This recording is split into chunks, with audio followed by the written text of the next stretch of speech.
сіз мәдениет туралы әңгімелейсіз. Бәлкім адамдарға сол мәдениеттің өкілі болған қандай екенін, сол қауымдастықтың немесе отбасының мүшесі болу қандай екенін түсінуге көмектескіңіз келетін шығар. Әңгіме ету бәріміз үшін маңызды.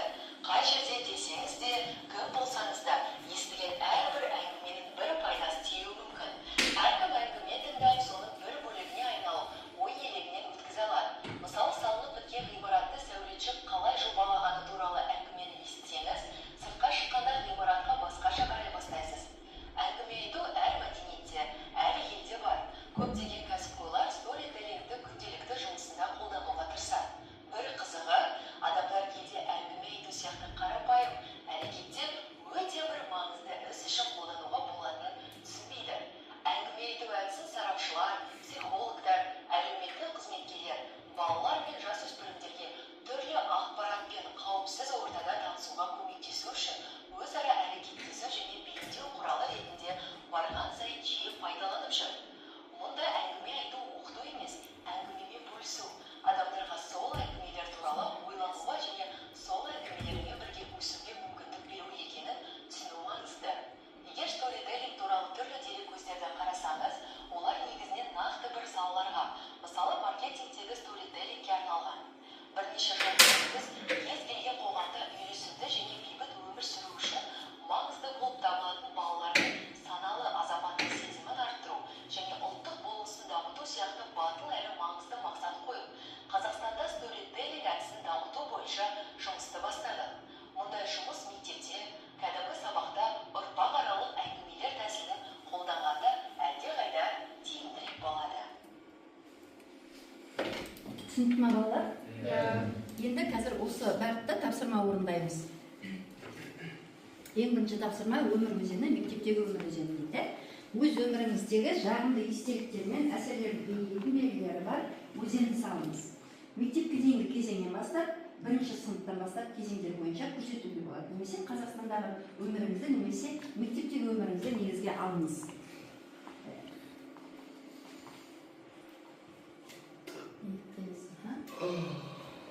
Сол қазір өздеріңіз жұпта, бұл жұптық тапсырмада өз суреттеріңізді астарында өмір өзені, мектептегі өмір өзені тарихын кезекпен бір-біріңізге айтып бересіздер. Әуелі өзіңіз әркім өзі карта салып, сызып, өзіңіз өміріңізді жазасыз да, содан кейін соны бір-біріңізге айтып бересіз. Сіз мұқият тыңдау керексіз. Түсіндіңіз бе? Мысалға, Дана кімге аянатқа айтады, аянат тыңдайды, сосын сен кезек өзіңнің өмірің туралы жазып, жаңа карта сызған бойынша, сол сызба бойынша өзің түсіндіріп айтасың. Түсіндің бе? Жақсы? Олай болса? Иә. Өмір өзені, өзіңіздің. Өмір өзені деген яғни ағым бойынша неден кейін не кезек бойынша жазасыздар.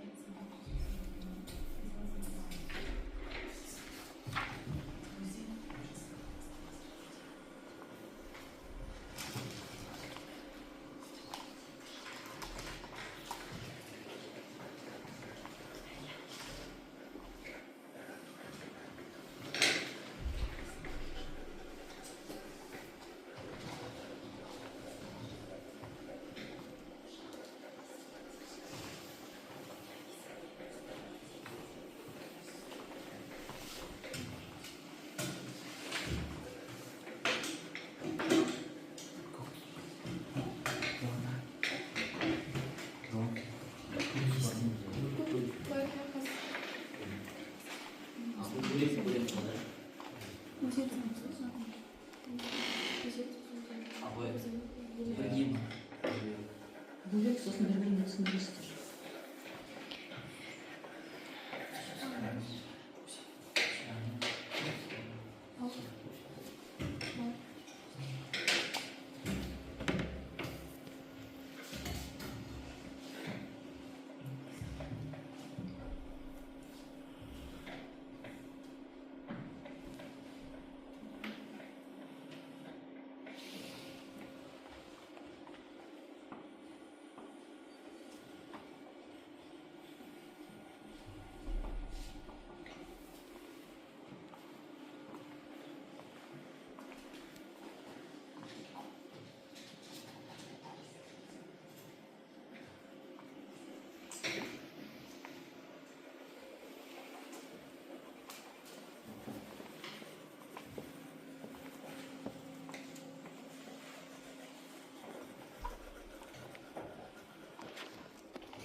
сосын деген Суретті көрсетесің.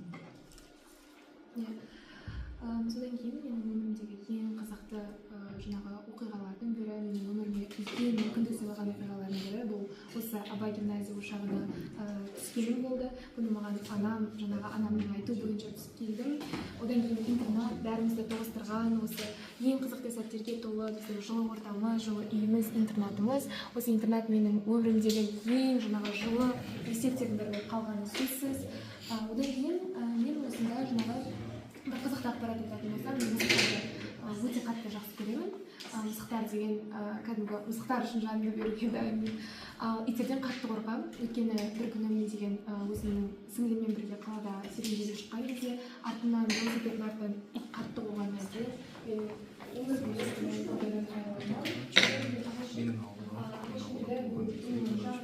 балдармен бірге ас ойнап жүрдік. Сол кез есімде қатты қалып қойды. Сосын мынау баспалдақ болды екен. Мектепке келгенде, осы гимназияға келгенде баспалдағын мынау біздің интернат, именно біздің мектеп. Осы баспалдақтың өті маған не алып келді? Жаңа достар тауып оқимын. Сол шығаны ашынып жатыр. Екінші түрі оқуыма мен Корей және Қытай тілдерін оқығым келеді. Яғни Азия елдерін өте қатты жақсы көремін. Сосын деген мен сен білетіндей кондитерлік саламен айналысқанды өте жақсы көремін. Тамақ пісірген менің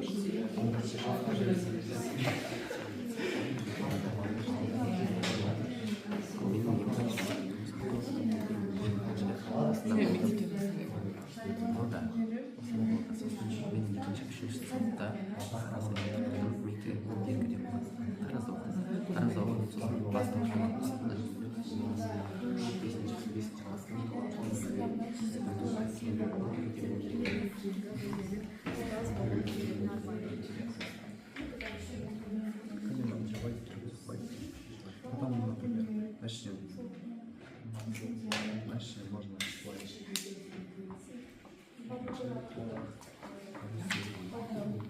Жақсы, ұмытып қалғандар, енді сыныптасыңызбен бірігіп, яғни не қандай мәлімет алдыңыз, соны қысқаша жұптағы оқушының, яғни сыныптасыңыздың өмірінен біздің айтып беру керек. Бірінші алдағы жұптан кім айтады? Кімнің өмірі жолы қызық болды? Мен деген жаңағы аянат маған өзінің өмір жолын айтып берді, яғни кішігірім айтса да өте қызықты болды. Яғни ол деген ақжайық өмірінде дүниеге келген кішкентай шағын ауылда ақжайық өзенін жаңағы артқа тастап, ол деген абай гимназия осы бәрімізді қосатын ең жылы ортаға осылайша білім жолына келіпті. Ол үшін яғни оның өмірлік ұстанымы ретінде білім басы қазына болып табылады екен. Одан кейін ол осы қазіргі таңда 10-шы сынып аяқтағаннан кейін оның ең басты арманы бұл кішкентай жаңағы балаларды білімге деген яғни махаббаттарын ашу және физика пәнінен жаңағы мұғалім болу, әлемнің заңдылықтарын үйретіп кішкентай кез келген балаға, жасөспірімге физика әлемінің есігін ашу. Керемет, тамаша, рахмет. Тағы келесі кім қай жұп айтады? Иә? Менің деген өзінің суретінде осы деген ауылында қалай асық ойнап жүрген көрсетті. Және де ол деген осы көпір салған, сол өзінің ауылынан келіп, мына біздің гимназиямызға түскенін, сол жолдың көпірден өтіп тұрып, өте қиын болған бізге айтып берді. Және де оның деген осы суретінде біздің гимназия мен интернатымыз суреттелген. Сол арқылы ол деген осы қалай интернатқа деген өзінің бүкіл махаббатын, сүйіспеншілігін көрсеткен. Осы 5 жыл бойы интернатта жатып келген уақыттағы мектебімізге, интернатымызға бауыр басып қалған туралы айтты. Жақсы, рахмет.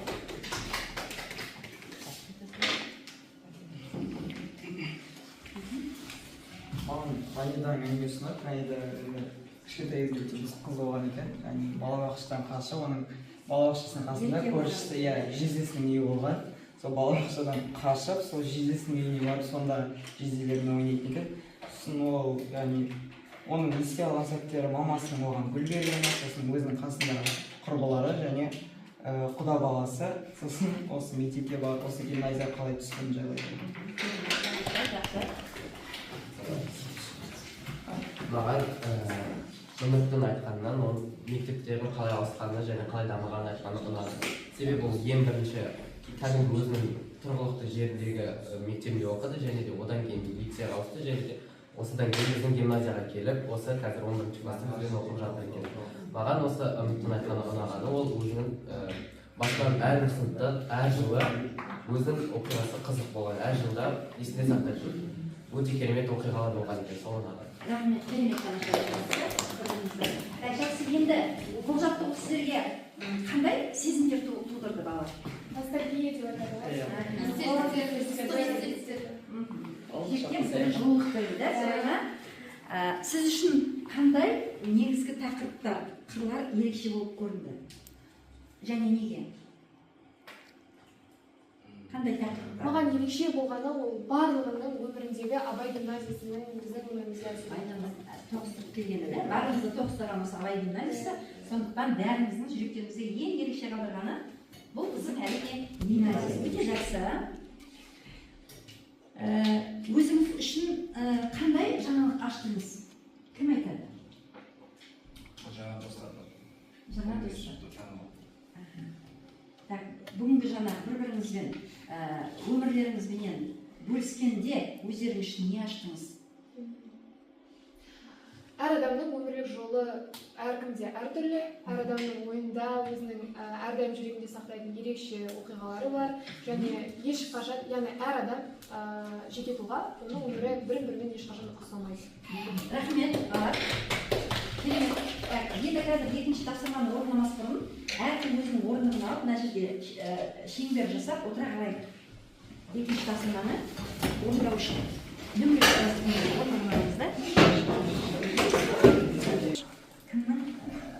сөйлемі бірінші болады, сол бастап кетеді.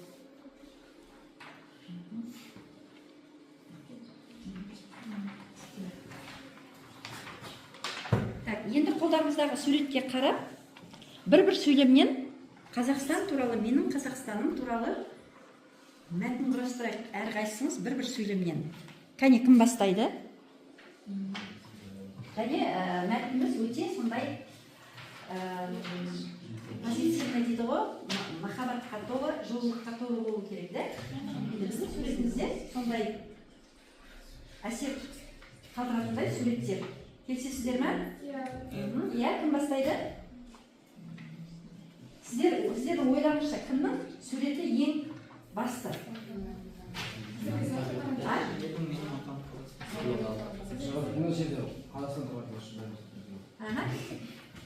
Әр мәтіннің кіріспесі болады, содан кейін негізгі бөлім және қорытынды бөлімі болады, иә? Ал бастайық. Егер де Дана бастаса, сағат тілі бойынша Данадан кейін сырым ары қарай кете береміз, де? Бір-бір сөйлемнен әрқайсымыз. Менің отаным Қазақстан, яғни кең байтақ даласы бар, еркіндікте өмір сүретін ең сүйікті біздің отанымыз. Жақсы, бір сөйлем. Тек қана бір сөйлем. Қазақстан тарихы мен мәдениетінің дәстүрінің тәуелсіздігінің маңыздылығын түсіну біз үшін өте маңызды болуы қажет. Табиғи байлықтар біздің еліміз жерінің кеңдігімен қатар табиғи байлығы да мол мемлекет. Біздің еліміз 21-ші ғасырға сай дамып келе жатыр. Біздің мемлекет жасанды интеллектті қолданатын өте дамыған мемлекет. Білім қымбат қазына, қанағат па азына. Яғни білімді үнемі толықтырып тұруымыз қажет дегендей сөз. Мен қорытындылай келе, менің отаным Қазақстан болып, бізде тәуелсіз, ешкімге бағынбайтын, өзінің тәуелсіздігі бар, бейбіт ел. Менің отаным Қазақстан. Яғни біз Қазақстанда дүниеге келіп, Қазақстанда өмір сүріп жатқанымызға қуанамыз, бақыттымыз. Солай ма? Жақсы, рахмет. Шығармашылықтан, қоспанықтарыңызға сіздерге рахмет. Енді жақсы, керемет. Жаңа орындаған екінші тапсырма бойынша кері байланыстарыңыз сіздерге қандай әсер туғызды?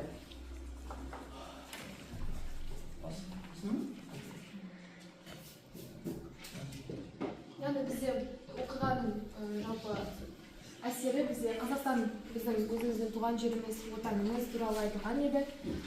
Яғни біздің Қазақстан тәуелсіз, ешкімге бағынбайтын, аспанда көк аспаны бар, сондай біздің жүрегіміздегі әрдайым қалатын жылы мекеніміз.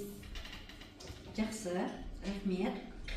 Енді өз ойларыңызбен бөліссеңіздер, немесе сұрақтарыңыз бар ма? Қандай сұрақтарыңыз бар?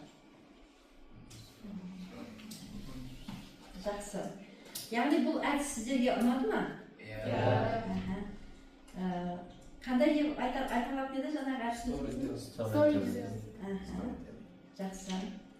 Олай болса сіздерге рахмет. Бүгінгі белсене қатысып, тәрбие сағатында өздерінің ойларыңызбен бөлісіп, бірігіп жұмыстанғандықтарыңыз үшін, бір-біріңді тыңдай білгендіктеріңіз үшін және тапсырманы мұқият орындағандарыңыз үшін сіздерге рахмет.